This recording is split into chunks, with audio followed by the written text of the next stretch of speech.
Evening came soft as a hymn across the mountain valley. Settling the ridges in a hush of violet and rose, Elias Boone rode slow along the timber line, the reins loose in his hand, his old sorrel horse breathing in clouds that vanished against the cooling air.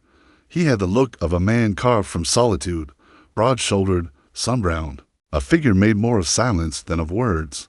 His cabin smoke curled faintly in the distance, the only mark of life in a stretch of wilderness that seemed to belong to no one. Then, drifting faint from town, came the sound of bells, bright, eager, unbroken in their rhythm. Wedding bells. Elias paused, pulling the horse to a halt. He sat in the saddle like a statue, listening. Once, long ago, such sounds had been familiar, but he had not walked among wedding folk in near a decade. Life had narrowed to mountains, to cattle, to his own breath echoing in a valley that rarely echoed back. That night the townsfolk gathered in the warm spill of lamplight, boots striking against the dusty street as the stagecoach rolled. In out stepped the bride. Clara May Whitfield, near 30 years of age, wore a pale traveling dress that brushed against her boots, her gloved hand lifting the hem as she descended. Her face caught the lamplight, fine, delicate, but etched with a quiet weariness. The innkeeper's whisper carried fast. The sheriff's raised brow followed. Who was she? And what story had she carried into their midst? A stranger, a bride, a mystery in a town where news spread quicker than prairie fire. The next morning Elias went down to the well outside the churchyard, rope creaking as he drew water. He moved with that careful slowness of a man who lived too long alone.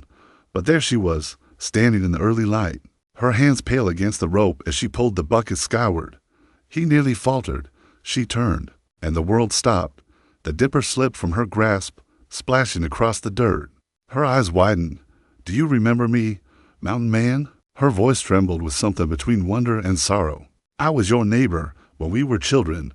The words struck him like a rifle shot. Memory opened in him, 2 children, running barefoot across meadows, the laughter of summer, the shy exchange of wildflowers. He saw himself then, poor boy in patched boots, hiding his shame when her family packed wagons and rode westward, leaving him to tongue-tied to say goodbye. And now here she was, not a barefoot child, but a bride, returned like a dream made. Flesh, but shame is a cruel master. Elias's jaw hardened, his face closing as though a shutter fell across it. He muttered something curt, lifted the bucket, and walked away without looking back. He carried water as though it were armor, his silence heavier than words could ever be. That evening he sat alone in his cabin, fire crackling low.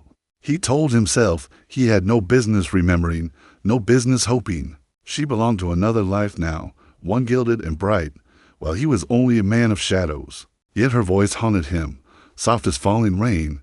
He poured himself into chores, into mending tools, into anything that kept his hands from trembling. But the memory of her lingered, sweet and sharp, until it felt like the mountains themselves whispered her name, Clara, in her new life. Found little warmth. Her husband, smiling broad at the saloon tables, scarcely spared her a glance. She walked the boardwalks with grace, yet carried loneliness like a veil, invisible but present. Whispers followed her about her beauty, her mystery, her silence. She had crossed half a country, yet found herself no less alone than when she left. One night, faint from weariness, Clara staggered through the churchyard, her body folding against the cold earth. Stars burned overhead, uncaring, while townsfolk had long since shuttered doors and dimmed lamps. Her breath came shallow, dress dust-stained. Then strong arms lifted her, steady and sure. Elias Boone stood above her, torn by hesitation, yet unable to turn away. He cradled her against his chest, her head falling to his shoulder, and walked into the night. The mountain air was sharp, the world silent, but for his boots on the dirt road. Inside his cabin, he laid her by the fire, his face caught between shame and tenderness, the crackle of flame, the sigh of wind through pine, the faint stir of her breath. It all pressed in on him, heavy and unrelenting.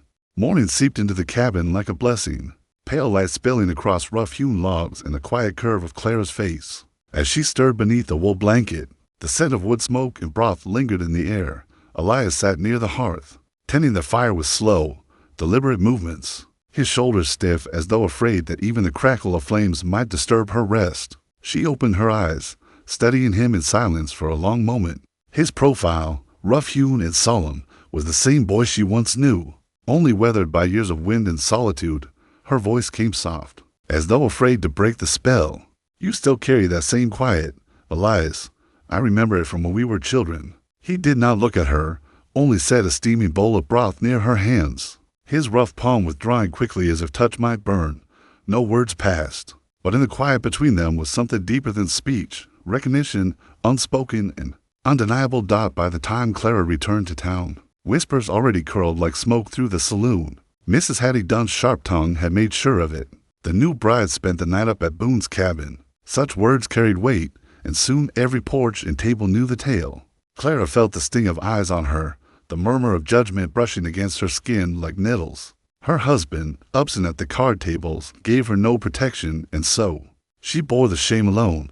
Yet shame did not keep her from returning small kindnesses. When Elias mended the clasp of her silver locket, leaving it quietly at her door, she pressed her fingers to it with trembling gratitude. Later, she found his shirt torn at the shoulder and stitched it by lantern light, leaving it folded neat upon his porch without note. Their bond grew not in words, but in gestures, the kind of slow, tender exchanges that speak louder than declarations. Still, gossip brewed trouble. One late evening, Clara's husband staggered out of the saloon, drunk and sour with jealousy. He seized her wrist in the street, his voice rising, calling her faithless, shaming her before the gathered crowd. Townsfolk leaned from doorways, hungry for spectacle. Whispering like buzzards from the edge of shadow, Elias stepped forward. He did not shout, did not strike. He simply placed himself between them, his broad frame steady, his voice quiet but unyielding. "She is not yours to break," he said, each word firm as stone. The drunkard faltered beneath that gaze, his anger unraveling into something pitiful. For the first time, the town looked at Elias Boone and did not see a recluse or a mountain ghost.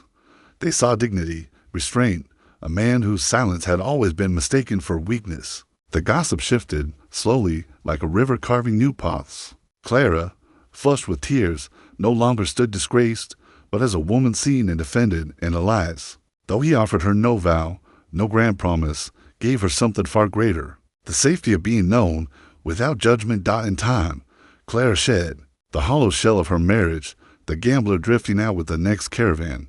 Elias's life, once bound in solitude, opened by degrees. He found himself walking into town not as an outcast, but as a man who carried quiet respect. Clara, too, walked differently, her loneliness no longer her only companion, and if you listen close, friend, as the wind combs through the pines, you will hear the truth that lingers in this tale, that love does not always thunder nor blaze. Sometimes it comes as a steady hand, repairing a broken clasp, or a silent shield raised against cruelty. Sometimes it is the recognition in another's eyes after years apart that tells you are remembered, you are enough, and the long winter of your loneliness has finally found its spring.